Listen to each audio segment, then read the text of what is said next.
ರಷ್ಯಾದ president Putin ಇಂಡಿಯಾಗೆ ಭೇಟಿ ಕೊಟ್ಟಿದ್ರು ಡಿಸೆಂಬರ್ 4th ಅಂಡ್ 5th. ಏನೆಲ್ಲ ಟ್ರೇಡ್ ಅಗ್ರಿಮೆಂಟ್ಸ್ ಆಯ್ತು, ಈ ಟ್ರೇಡ್ ಅಗ್ರಿಮೆಂಟ್ಸ್ ಇಂದ ಡೊನಾಲ್ಡ್ ಟ್ರಂಪ್ ಅವರು ಯಾವ ತರ ರಿಯಾಕ್ಟ್ ಆಗ್ತಾರೆ ಅನ್ನೋದೇ ತುಂಬಾ ಇಂಪಾರ್ಟೆಂಟ್ ಆಗಿದೆ. ಇನ್ನು RBI ನವರು ಸಿಹಿ ಸುದ್ದಿ ಯಾರಿಗೆ ಕಹಿ ಸುದ್ದಿ ಯಾರಿಗೆ ಅನ್ನೋದು ನೋಡೋತಾ. ಆಮೇಲೆ ಗೋಲ್ಡ್ ಇಂಟರ್ನ್ಯಾಷನಲ್ ಮಾರ್ಕೆಟ್ ಅಲ್ಲಿ ರೇಂಜ್ ಬೌಂಡ್ ಅಲ್ಲಿ ಟ್ರೇಡ್ ಆಗ್ತಾ ಇದೆ, ಆದ್ರೂ ಇಂಡಿಯನ್ ಮಾರ್ಕೆಟ್ ಅಲ್ಲಿ ಪ್ರೈಸ್ ಇನ್ಕ್ರೀಸ್ ಆಗ್ತಾ ಇದೆ. ಮತ್ತೆ ಇನ್ನು ಸಿಲ್ವರ್ ಅಲ್ಲಿ ತುಂಬಾ ರ್ಯಾಲಿ ಆಗ್ತಾ ಇದೆ. ಇನ್ 600 crores ಒಂದು ಟ್ರೈನಿಂಗ್ ಇನ್ಸ್ಟಿಟ್ಯೂಷನ್ ಅವರು ಯಾವ ತರ ಸ್ಕ್ಯಾಮ್ ಮಾಡಿದ್ದಾರೆ, ಮತ್ತೆ ಬ್ಯಾಡ್ ನ್ಯೂಸ್ ಆಗಿದೆ ಒಂದು ಸೆಕ್ಟರ್ಗೆ. ಆ ಸೆಕ್ಟರ್ ಯಾವ್ದಂತ ತಿಳ್ಕೊಂತ ಗ್ಲೋಬಲ್ ಮಾರ್ಕೆಟ್ ಅಲ್ಲಿ ಯಾವ ತರ ರಿಯಾಕ್ಟ್ ಆಗ್ತಾ ಇದೆ, ಈ ಲಾಸ್ಟ್ 1 week ಅಲ್ಲಿ ಯಾವ ತರ ಅಪ್ ಅಂಡ್ ಡೌನ್ ಆಗಿದೆ, ಮತ್ತೆ ನಿಫ್ಟಿ ಯಾವ ತರ ನಿಫ್ಟಿ ಅನಾಲಿಸಿಸ್ ನ ನೋಡ್ತಾ ಈ ವಿಡಿಯೋನ ಎಂಡ್ ಮಾಡೋಣ. ಈ ವಿಡಿಯೋ ಕಂಪ್ಲೀಟ್ ಆಗಿ ನೋಡಿ. ಮಿಸ್ಟರ್ ಪ್ರಾಫಿಟ್ ಕನ್ನಡ ಯೂಟ್ಯೂಬ್ ಚಾನಲ್ಗೆ ಸ್ವಾಗತ. ಲಾಸ್ಟ್ ವೀಕ್ ಅಲ್ಲಿ ನಿಫ್ಟಿ 98 ಪಾಯಿಂಟ್ ಲಾಸ್ ಆಗ್ಬಿಟ್ಟು 26,168 ಅಲ್ಲಿ ಟ್ರೇಡ್ ಆಗ್ತಾ ಇದ್ರೆ, ಜಪಾನ್ ಮಾರ್ಕೆಟ್ 177 ಪಾಯಿಂಟ್ಸ್ ಗೇನ್ ಆಗ್ಬಿಟ್ಟು 50,000 ಎಬೋ ಟ್ರೇಡ್ ಆಗ್ತಾ ಇದೆ. ಇನ್ನ ಡೌಜನ್ಸ್ ನೋಡೋದಾದ್ರೆ ಅಮೆರಿಕದ ಡೌಜನ್ಸ್ 374 ಪಾಯಿಂಟ್ಸ್ ಗೇನ್ ಆಗ್ಬಿಟ್ಟು 48,000 ನಿಯರ್ ಅಲ್ಲಿ ಟ್ರೇಡ್ ಆಗ್ತಾ ಇದೆ. ಪುಟಿನ್ ಅವರು ರಷ್ಯಾದ ಪ್ರೆಸಿಡೆಂಟ್ ಪುಟಿನ್ ಇಂಡಿಯಾಗೆ ಭೇಟಿ ಕೊಟ್ಟಿದ್ರು ಡಿಸೆಂಬರ್ 4th ಅಂಡ್ 5th. ಏನೆಲ್ಲ ಟ್ರೇಡ್ ಅಗ್ರಿಮೆಂಟ್ಸ್ ಆಯ್ತು. ಸೊ ಮೈಗ್ರೇಷನ್ ಇಂದ ಹಿಡಿದು ಮೈಗ್ರೇಷನ್ ಮೊಬಿಲಿಟಿ ಅಗ್ರಿಮೆಂಟ್ ಆಗಿದೆ. ಅದ್ರ ಜೊತೆಗೆ health care and medical education and science ಆಗಿರ್ಲಿ, ಇನ್ನು ಫುಡ್ ಸೆಕ್ಯೂರಿಟಿ ಕೋಆಪರೇಷನ್ಸ್ ಆಗಿರ್ಲಿ, ಇನ್ನು ಆನ್ ಶಿಪ್ಪಿಂಗ್ ಅಗ್ರಿಮೆಂಟ್ ಆಗಿರ್ಲಿ, ಇನ್ನು ಫರ್ಟಿಲೈಸರ್ಸ್ ಮತ್ತು ಸಪ್ಲೈ ಚೈನ್ ಆಗಿರ್ಲಿ, ಇನ್ನ ವೀಸಾ ಏನೇನು ವಿಸಿಟರ್ಸ್ ವೀಸಾ ಇತ್ತು ರಷ್ಯಾ ಮತ್ತು ಇಂಡಿಯಾಗೆ, ಈ ಎಲ್ಲ ಅಗ್ರಿಮೆಂಟ್ಸ್ ಪುಟಿನ್ ಬಂದಾಗ ಇಂಡಿಯಾ ಜೊತೆ ಆಗಿದಾವೆ. ಸೊ ಹಾಗಾದ್ರೆ ನಾವು ಮೇನ್ ಏನೆಲ್ಲ ಇಂಪೋರ್ಟ್ ಮಾಡ್ಕೊಂತೀವಿ? ಸೊ ಇಂಪೋರ್ಟ್ ಮಾಡ್ಕೊಳ್ಳೋದು ಆಯಿಲ್ ಆಗ್ಲಿ, ಫರ್ಟಿಲೈಸರ್ಸ್, ಮತ್ತೆ precious metal, iron and metal ಮತ್ತು ಪ್ರೀಶಿಯಸ್ ಸ್ಟೋನ್ಸ್ ಆಗ್ಲಿ, ಇವೆಲ್ಲ ಕೆಮಿಕಲ್, ಡಿಫೆನ್ಸ್, ಫರ್ಟಿಲೈಸರ್ಸ್, ಇವೆಲ್ಲ ನಾವು ರಷ್ಯಾದಿಂದ ಇಂಡಿಯಾಗೆ ಇಂಪೋರ್ಟ್ ಮಾಡ್ಕೊಂತೀವಿ. ಸೊ ಎಷ್ಟು ಇಂಪೋರ್ಟ್ ಮಾಡ್ಕೊಂತೀವಿ ಅಂದ್ರೆ $64 ಬಿಲಿಯನ್ ಅಷ್ಟು ಪರ್ ಇಯರ್ಗೆ ನಾವು ಇಂಪೋರ್ಟ್ ಮಾಡ್ಕೊಂತೀವಿ. ಸೊ ಇದರಲ್ಲಿ ಮೇನ್ ಬಂದ್ಬಿಟ್ಟು ಆಯಿಲ್ ಅಂಡ್ ಡಿಫೆನ್ಸ್ ಅಂತಾನೆ ಹೇಳ್ಬೋದಾಗಿದೆ. ಸೊ ಈ ಎಲ್ಲ ಡೀಲ್ಗಳು ಹಾಗಾದ್ರೆ ನಾವು ಎಷ್ಟು ಎಕ್ಸ್ಪೋರ್ಟ್ ಮಾಡ್ತೀವಿ ಅಂದ್ರೆ ಓನ್ಲಿ $5 ಬಿಲಿಯನ್ ಅಷ್ಟು ಎಕ್ಸ್ಪೋರ್ಟ್ ಮಾಡ್ತಾ ಇದೀವಿ. ಇದು ಟ್ರೇಡ್ಗೆ ಇಂಬ್ಯಾಲೆನ್ಸ್ ಆಗಿದೆ. ಈ ಇಂಬ್ಯಾಲೆನ್ಸ್ ನ ಪುಟಿನ್ ಅವರು ಯಾವ ತರ ಸರಿಪಡಿಸ್ತಾರೆ ಇನ್ ಮುಂದಿನ ದಿನಗಳಲ್ಲಿ ಅಂತ ನೋಡ್ಬೋದಾಗಿದೆ. ಸೊ ಈ ಡೀಲ್ಗಳಾಗೋದಕ್ಕಿಂತ ಮುಂಚೆ ನಾವು Ukraine and Russia war start ಆಗೋದಕ್ಕಿಂತ ಮುಂಚೆ ನಾವು 10 ಬಿಲಿಯನ್ ಅಷ್ಟೇ ಇಂಪೋರ್ಟ್ ಮಾಡ್ಕೊಂತಿದ್ವಿ. ಆದ್ರೆ ಈಗ ಉಕ್ರೇನ್ ರಷ್ಯಾ ವಾರ್ ಯಾವಾಗ ಸ್ಟಾರ್ಟ್ ಆಯ್ತೋ ಆಗ್ಲಿಂದ ನಾವು ಗ್ರಾಜುಯಲಿ ಇನ್ಕ್ರೀಸ್ ಮಾಡ್ಕೊಂತ ಆಯಿಲ್ ಇಂಪೋರ್ಟ್ ಇನ್ಕ್ರೀಸ್ ಮಾಡ್ತಾ ಇರೋದ್ರಿಂದ ನಮ್ಗೆ 64 ಬಿಲಿಯನ್ ವರೆಗೂ ಆಗಿದೆ. ಇನ್ 2030ಗೆ ಇದೇ ತರ ಗ್ರಾಜುಯಲಿ ಇನ್ಕ್ರೀಸ್ ಮಾಡ್ಕೊಂಡೋದ್ರೆ 100 ಬಿಲಿಯನ್ ಟಾರ್ಗೆಟ್ ಇಟ್ಕೊಂಡಿದ್ದಾರೆ. ಸೊ ಏನ್ ರಿಲೇಶನ್ಶಿಪ್ ಇತ್ತು ರಷ್ಯಾ ಮತ್ತು ಇಂಡಿಯಾ ರಿಲೇಶನ್ಶಿಪ್ ಸ್ಟ್ರಾಂಗ್ ಆಗಿ ಬಿಲ್ಡ್ ಆಗ್ತಾ ಇದೆ ಅಂತ ಹೇಳ್ಬೋದು. ಈ ಒಂದು ಗ್ರಾಜುಯಲಿ ಇನ್ಕ್ರೀಸ್ ಆಗ್ತಾ ಇರೋದ್ರಿಂದ ಇಂಪೋರ್ಟ್ ಅಂಡ್ ಎಕ್ಸ್ಪೋರ್ಟ್, ಈಗ ನಮ್ದು ಎಕ್ಸ್ಪೋರ್ಟ್ ಮಾಡ್ತಾ ಇರೋದು 5 ಬಿಲಿಯನ್, ಅದನ್ನ ಯಾವ ತರ ಇನ್ಕ್ರೀಸ್ ಮಾಡ್ತಾರೆ ಇನ್ ಫ್ಯೂಚರ್ ಅಲ್ಲಿ ಅನ್ನೋದೇ ತುಂಬಾ ಇಂಪಾರ್ಟೆಂಟ್ ಆಗಿದೆ.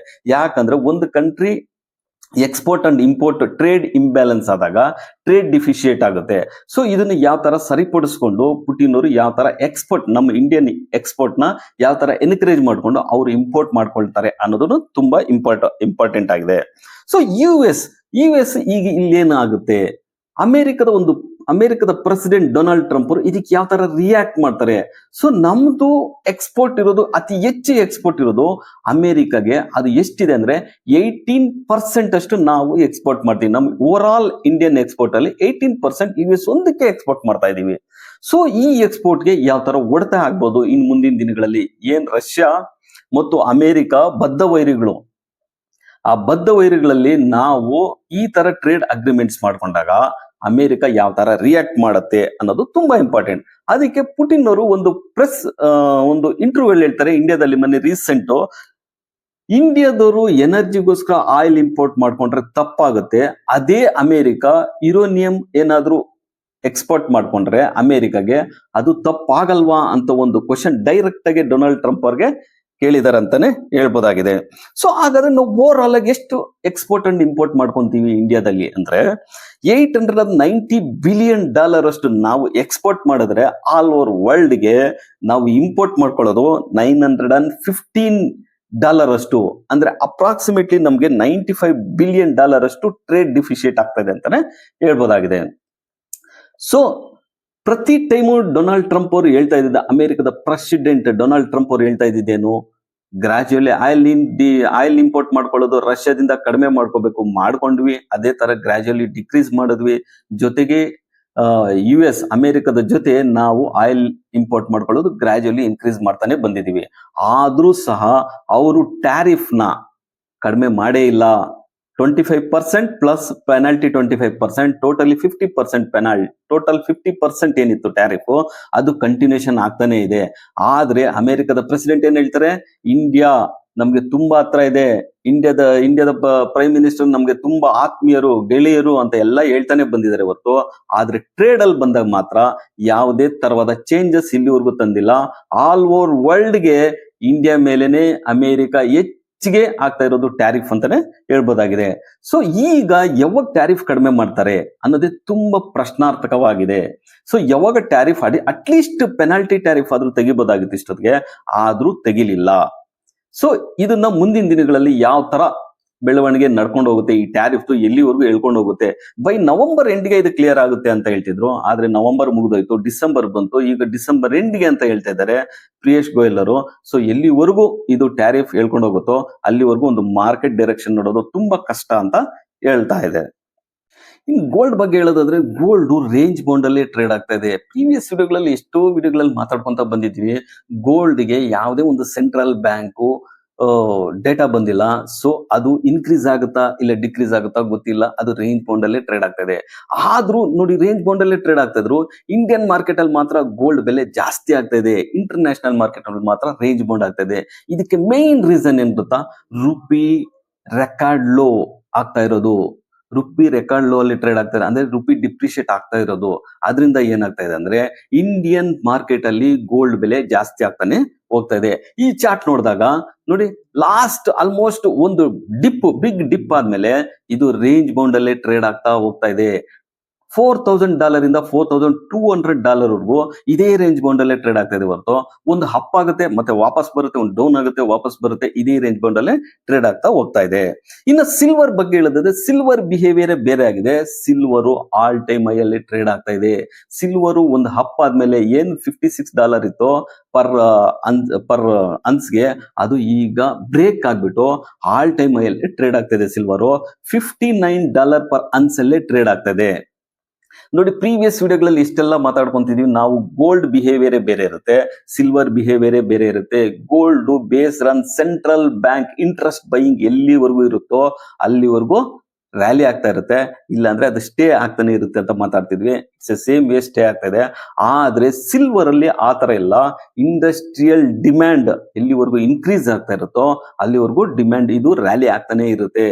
ನಾವು ಪ್ರೀವಿಯಸ್ ಅಲ್ಲಿ ಮಾತಾಡ್ಕೊಂತಿದ್ವಿ ಏನಂತ, ಸಿಲ್ವರ್ ಫಾಲ್ ಆಗುತ್ತೆ, ಪ್ರತಿ ಟೈಮ್ $50 ಬಂದಾಗೆಲ್ಲ ಫಾಲ್ ಆಗಿದೆ ಅಂತ. ಈ ಸರಿ ಬಿಹೇವಿಯರ್ ಚೇಂಜ್ ಆಗಿದೆ, ಡಿಮ್ಯಾಂಡ್ ಜಾಸ್ತಿ ಆಗ್ತಾ ಇದೆ, ಸಪ್ಲೈ ಮಾತ್ರ ಅಷ್ಟೇ ಇರೋದ್ರಿಂದ ಸಿಲ್ವರ್ ಫಾಲ್ ಆಗೋ ಸಾಧ್ಯತೆ ತುಂಬಾ ಕಡಿಮೆ, ರ್ಯಾಲಿ ಆಗ್ತಾನೆ ಇರುತ್ತೆ ಅಂತ ಹೇಳ್ಬೋದಾಗಿದೆ. ನೋಡಿ, ಸಿಲ್ವರ್ ರ್ಯಾಲಿ ಆಗ್ತಾ ಇದ್ರು ನೀವು ಚೆಕ್ ಮಾಡ್ಕೊಳ್ಳಿ, ETF ಈಗ ಕೂಲ್ ಡೌನ್ ಆಗಿರೋದ್ರಿಂದ ಪ್ರೀವಿಯಸ್ಲಿ $52 ಏನ್ ಹೋಗಿತ್ತೋ ಆ ETF ವ್ಯಾಲ್ಯೂ ಈಗ ಕಡಿಮೆ ಇದೆ. ಆಗ ಯಾರ್ಯಾರು ಪ್ರೀಮಿಯಂ ಅಲ್ಲಿ ಕೊಂಡ್ಕೊಂಡಿದ್ರು ಈಗ ಅದು ಕಡಿಮೆ ಬೆಲೆಯಲ್ಲೇ ತೋರಿಸ್ತಾ ಇದೆ. ಆಲ್ ಟೈಮ್ ಹೈ ಹೊಡಿತಿದ್ರು ಕಡಿಮೆ ಬೆಲೆಯಲ್ಲೇ ತೋರಿಸ್ತಿದೆ ಅಂತಾನೆ ಹೇಳ್ಬೋದಾಗಿದೆ. ಇನ್ನು RBI ನವರು ಸಿಹಿ ಸುದ್ದಿ ಕೊಟ್ಟಿದ್ದಾರೆ ಅಂತಾನೆ ಹೇಳ್ಬೋದು. RBI ಅಲ್ಲಿ ಡಿಸೆಂಬರ್ 3 ಇಂದ ಡಿಸೆಂಬರ್ 5 ವರೆಗೂ 6 ಮೆಂಬರ್ಸ್ ಮೀಟಿಂಗ್ ಅಲ್ಲಿ ಡಿಸ್ಕಷನ್ ಆಗ್ತಾ ಇತ್ತು. ಡಿಸ್ಕಷನ್ ಆಗಿ ಫೈನಲ್ ಕನ್ಕ್ಲೂಡ್ ಬಂದಿದೆ ಏನ್ ಗೊತ್ತಾ, 0.25% ರೇಟ್ ಕಟ್ ಆಗಿರೋದು. ಪ್ರೀವಿಯಸ್ಲಿ 5.5 ಇದ್ದಿದ್ನ ಈಗ 5.25 ತಂದಿದ್ದಾರೆ. ಇದು ಯಾರಿಗೆಲ್ಲ ಸಿಹಿ ಸುದ್ದಿ ಆಗಿರ್ಬೋದು. ಇದು ಮೇನ್ ರೀಸನ್ ಏನಾಗಿರ್ಬೋದು ಗೊತ್ತಾ, CPI ಇನ್ಫ್ಲೇಷನ್ ಡೇಟಾ ಮೊದ್ಲೇನಿತ್ತು 2.6 ಏನಿತ್ತು ಎಸ್ಟಿಮೇಷನ್, ಈಗ 2 ಬಂದಿದೆ, 2% ಬಂದಿದೆ. ಮತ್ತೆ ಇನ್ನು GDP ಗ್ರೋತ್ ಅಷ್ಟೇ, ಪ್ರೀವಿಯಸ್ಲಿ ಏನಿತ್ತು 6.4 6.7 ಏನಿತ್ತು, ಈಗ ಅದು 7.3ಗೆ ಇನ್ಕ್ರೀಸ್ ಮಾಡಿರೋದ್ರಿಂದ ಅದು 0.25 BPS ಪಾಯಿಂಟ್ ಕಟ್ ಆಗಿದೆ. ಇದರಿಂದ ಯಾರೆಲ್ಲ ಸಿಹಿ ಸುದ್ದಿ, ಯಾರ್ಯಾರು ಹೋಮ್ ಲೋನ್ಸ್ ಇದೆಯೋ ಅವ್ರಿಗೆಲ್ಲ ಒಂದು ಶುಭ ವಾರ್ತೆ ಅಂತ ಹೇಳ್ಬೋದು. ರೇಟ್ ಕಟ್ ಆಗಿರೋದ್ರಿಂದ ಅವರು EMI ಕಡಿಮೆ ಆಗುತ್ತೆ. ಮತ್ತೆ ಕಾರ್ ಲೋನ್ ಮಾಡಿದವ್ರಿಗೂ ಅಷ್ಟೇ, ಪರ್ಸನಲ್ ಲೋನ್ ಮಾಡಿದವ್ರಿಗೂ ಅಷ್ಟೇ, ಬಿಸ್ನೆಸ್ ಲೋನ್ ತಗೊಂಡವ್ರಿಗೂ ಅಷ್ಟೇ, ಇವ್ರಿಗೆಲ್ಲ ಇದು ಸಿಹಿ ಸುದ್ದಿ ಆಗಿದೆ. ಸೊ 0.25 ಅಂದ್ರೂ ನೀವು ಇಮ್ಯಾಜಿನ್ ಮಾಡ್ಕೊಳ್ಳಿ, ಎಲ್ಲ ಹೋಮ್ ಲೋನ್ ಇರೋರು ಆಲ್ಮೋಸ್ಟ್ 25, 30, 50 lakhs 1 crore ಇರೋರ್ಗೆಲ್ಲಾನು ಇದು ತುಂಬಾ ಕಡಿಮೆ ಆಗುತ್ತೆ ಅಂತಾನೆ ಹೇಳ್ಬೋದಾಗಿದೆ. ಹಾಗಾದ್ರೆ ಕಹಿ ಸುದ್ದಿ ಯಾರಿಗೆ? ಯಾರ್ಯಾರು FD ಫಿಕ್ಸ್ಡ್ ಡೆಪಾಸಿಟ್ ಮಾಡಕ್ ಹೋಗ್ತಾರೋ, ಬ್ಯಾಂಕ್ಗಳಲ್ಲಿ ಸೇವಿಂಗ್ ಅಕೌಂಟ್ ಅಲ್ಲಿ ಇರುತ್ತೋ, ಅವ್ರಿಗೆಲ್ಲ ಇಂಟ್ರೆಸ್ಟ್ ರೇಟ್ ಕಡಿಮೆ ಆಗ್ಬಿಟ್ಟು ಅವ್ರಿಗೆಲ್ಲ ಕಹಿ ಸುದ್ದಿ ಆಗಿದೆ ಅಂತಾನೆ ಹೇಳ್ಬೋದಾಗಿದೆ. ಅವಧೂತ್ ಸೇತು ಟ್ರೈನಿಂಗ್ ಅಕಾಡೆಮಿಯಲ್ಲಿ ಒಂದು ಬಿಗ್ ಸ್ಕ್ಯಾಮ್ ಆಗಿದೆ ಅಂತಾನೆ ಹೇಳ್ಬೋದಾಗಿದೆ. ಸೊ ಅದು ಎಷ್ಟು ಗೊತ್ತಾ? 600 crores. ಸೆಬಿ ಅವರು ಅವ್ರಿಗೆ ವಾರ್ನ್ ಮಾಡ್ತಾನೆ ಬರ್ತಾ ಇದ್ರು, ಟ್ರೈನಿಂಗ್ ಅಕಾಡೆಮಿಗೆ ವಾರ್ನ್ ಮಾಡ್ತಾನೆ ಬರ್ತಾ ಇದ್ರು. ಅವರು ಟ್ರೈನಿಂಗ್ ಕೊಡೋದೇ ಅಲ್ಲ, ಅದ್ರ ಜೊತೆಗೆ ಅವರು ಕಾಲ್ಸ್ ಕೊಡ್ತಾ ಇದ್ರು. ಕಾಲ್ಸ್ ಕೊಟ್ಬಿಟ್ಟು ಇದು ಎಕ್ಸಾಕ್ಟ್ಲಿ ಬೈ ಅಂಡ್ ಸೆಲ್ ಅಂತ ಹೇಳ್ತಾನೆ ಬರ್ತಾ ಇದ್ರು. ಅದ್ರ ಜೊತೆಗೆ ಫೋರ್ಸ್ಫುಲ್ ಟ್ರೇಡಿಂಗ್ ಮಾಡ್ತಿದ್ರು ಅಂತ ಹೇಳ್ಬಿಟ್ಟು ಸೆಬಿ ಅವರು ಅವ್ರ ಮೇಲೆ ರೈಡ್ ಮಾಡಿದಾಗ ಗೊತ್ತಾಗುತ್ತೆ ಅವರು 600 crores ಸ್ಕ್ಯಾಮ್ ಮಾಡಿದ್ದಾರೆ ಅಂತ ಹೇಳ್ಬಿಟ್ಟು. ಸೊ ಈ ಟ್ರೈನಿಂಗ್ ಅಕಾಡೆಮಿಯಲ್ಲಿ ಏನ್ ನಡೀತಿತ್ತು? ಈ ಟ್ರೈನಿಂಗ್ ಅಕಾಡೆಮಿಯಲ್ಲಿ ಫಸ್ಟ್ ವೆಬಿನಾರ್, ಫಸ್ಟ್ ಇಂಟ್ರೊಡಕ್ಷನ್ ಅಂತ ಹೇಳ್ಬಿಟ್ಟು 500 rupees ಇಂದ ಸ್ಟಾರ್ಟ್ ಆಗ್ಬಿಟ್ಟು ಕೋರ್ಸ್ಗಳು, ಒಂದು ಅಡ್ವಾನ್ಸ್ಡ್ ಕೋರ್ಸು, ಬಿಗಿನರ್ಸ್ ಕೋರ್ಸು, ಮತ್ತೆ ಎಕ್ಸ್ಟೆಂಡ್ ಮಾಡ್ತಾ ಮಾಡ್ತಾ ಮೆಂಟರಿಂಗ್ ಕೋರ್ಸು, ಮತ್ತೆ ಮೋರ್ ಪ್ರಾಫಿಟಬಲ್ ಕೋರ್ಸ್ ಅಂತ ಹೇಳ್ಬಿಟ್ಟು ಒಂದು ಕೋರ್ಸ್ ಬಂದ್ಬಿಟ್ಟು 6,75,000 ವರ್ಗೂ ಕಲೆಕ್ಟ್ ಮಾಡ್ತಾ ಇದ್ರು. ಸೊ ಇಷ್ಟೆಲ್ಲ ಕಲೆಕ್ಟ್ ಮಾಡ್ಕೊಂಡು ಹೋಗ್ತಾ ಆಲ್ಮೋಸ್ಟ್ ಎಷ್ಟು ಜನ ಟ್ರೈನಿಂಗ್ ತಗೊಂಡಿದ್ರು ಗೊತ್ತಾ? ಇದರಲ್ಲಿ 4 lakh members, more than 4 lakh members ಇದರಲ್ಲಿ ಟ್ರೈನಿಂಗ್ ತಗೊಂಡಿದ್ದಾರೆ. ವೆಬಿನಾರ್ ಇರ್ಬೋದು, ಆನ್ಲೈನ್ ಇರ್ಬೋದು, ಆಫ್ಲೈನ್ ಇರ್ಬೋದು, ಎಲ್ಲ ಓವರ್ ಆಲ್ ಆಗಿ ನೋಡಿದ್ರೆ ಇಲ್ಲಿ more than 4 lakh members training ತಗೊಂಡು 600 crores ನ ಇವರು ಕಲೆಕ್ಟ್ ಮಾಡಿದ್ದಾರೆ. ಸೊ ಇವರು ಲೈಸೆನ್ಸ್ ಇಲ್ಲ ಇವರಿಗೆ, ಅನ್ಲೈಸೆನ್ಸ್ಡ್ ಪೀಪಲ್. ಸೊ ಈ ತರ ಟ್ರೈನಿಂಗ್ ಕೊಟ್ಬಿಟ್ಟು ಅದ್ರ ಜೊತೆಗೆ ಟ್ರೇಡಿಂಗ್ ಮಾಡಿಸ್ಬಿಟ್ಟು ಇವ್ರು ಇಷ್ಟಿಷ್ಟು ಪ್ರಮೋಷನಲ್ ಆಕ್ಟಿವಿಟೀಸ್ಗೆ ಅಂತ ಹೇಳ್ಬಿಟ್ಟು ಒಬ್ರಿಗೆ ಹೇಳ್ತಾರೆ, ಈ ಬೈಕ್ ಜಸ್ಟ್ ಹೋಗ್ತಾ ನಾನು ಟ್ರೇಡ್ ಮಾಡ್ಬಿಟ್ಟು ಬೈಕ್ ಕೊಂಡ್ಕೊಂಡೆ ಅಂತ ಹೇಳ್ತಾರೆ. ಆದ್ರೆ ಆ ಪರ್ಸನ್ ವೆರಿಫೈ ಮಾಡಿದ್ರೆ ಅವತ್ತು 13,000 rupees ಲಾಸ್ ಆಗಿದೆ. ಮತ್ತೆ ಒಬ್ರು ಮನೆಯಲ್ಲೇ ಇದ್ಬಿಟ್ಟು ಒಬ್ಬ ಗೃಹಿಣಿ 1 crore ವರ್ಗೂ ಪ್ರಾಫಿಟ್ ಮಾಡಿದ್ದಾರೆ ಅಂತ ಹೇಳ್ತಾರೆ, ಆದ್ರೂ ಅವರು ಸಹ ಲಾಸ್ ಮಾಡಿದ್ದಾರೆ.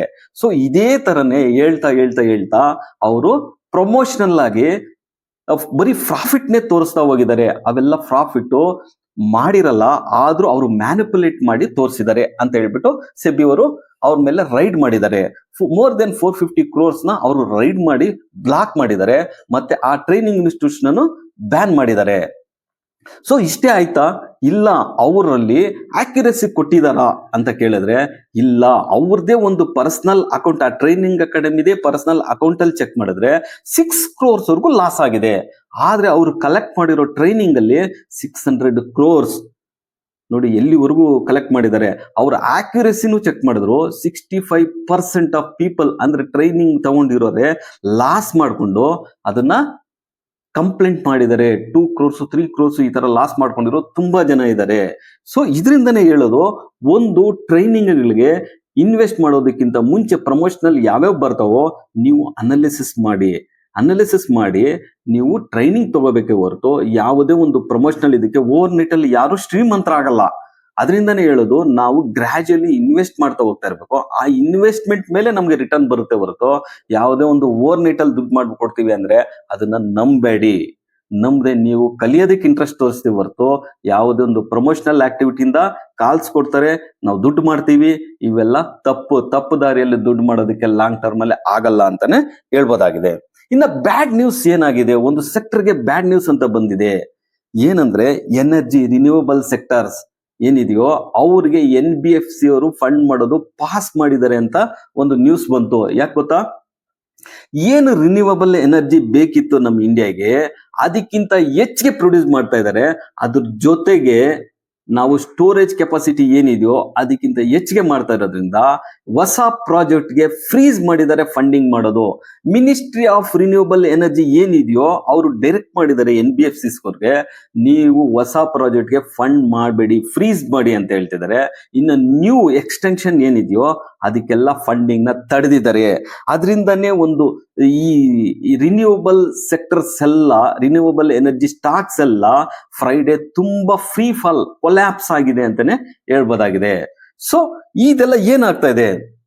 ಕೆಪಾಸಿಟಿ ಅಂತೂ 2030 ಏನಿತ್ತು ಅಷ್ಟು ಕೆಪಾಸಿಟಿನ ಆಲ್ರೆಡಿ ನಮ್ಮವರು ಉತ್ಪಾದಿಸ್ತಾ ಇದ್ದಾರೆ ಅಂತಾನೆ ಹೇಳ್ಬೋದಾಗಿದೆ. ಇನ್ನು ಇಂಡಿಗೋ ಬಗ್ಗೆ ಹೇಳ್ಬೇಕಾದ್ರೆ ಎಲ್ರಿಗೂ ಗೊತ್ತಾಗಿದೆ, flights more than 1000 flights cancel ಆಗಿದೆ. ಇದು ಯಾಕೆ?